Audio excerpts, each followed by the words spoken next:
News کی جانب۔ پاکستان اور IMF کے درمیان ورچوئل میٹنگ میں وزیر خزانہ اسحاق ڈار نے کہا کہ اہم شرائط پر پیش کی اقدامات کیے اسٹاف لیول معاہدے کی خواہش مند ہیں۔ وزارت خزانہ کے مطابق وزیر خزانہ اسحاق ڈار کی آن لائن ڈپٹی IMF سے میٹنگ ہوئی۔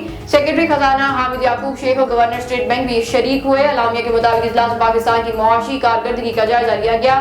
اسحاق ڈار نے کہا کہ حکومت معیشت کی بہتری کے لیے اصلاحات پر عمل پیرا ہے، معاہدے پر سختی سے عمل درآمد کر رہے ہیں۔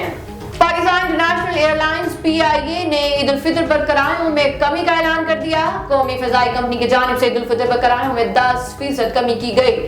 کرایوں میں کمی کا اطلاق 22 اور 23 اپریل کو ہوگا۔ ترجمان PIA کے مطابق کراچی، لاہور، اسلام آباد، پشاور، کوئٹہ سمیت اندرون ملک سیکٹر کے مسافر مستفید ہو سکیں گے۔ PIA ترجمان کا کہنا ہے کہ قومی ایئر لائنز انتظامیہ اپنے ہم وطنوں کے ساتھ عید کی خوشیوں میں شریک ہے۔ شہریوں کے لیے بری خبر، عید پر نئے نوٹ نہیں ملیں گے۔ اسٹیٹ بینک کے مطابق نئی کرنسی نوٹ جاری نہیں کیے جائیں گے۔ اسٹیٹ بینک SMS سروس اور بینکوں کے ذریعے بھی عوام کو نئے نوٹ نہیں دیے جائیں گے۔ کووڈ سے قبل ہر سال اسٹیٹ بینک عید پر شہریوں کو نئے نوٹ جاری کرتا تھا۔ کووڈ-19 کے بعد اسٹیٹ بینک نے نئے نوٹوں کا اجرا روک دیا تھا۔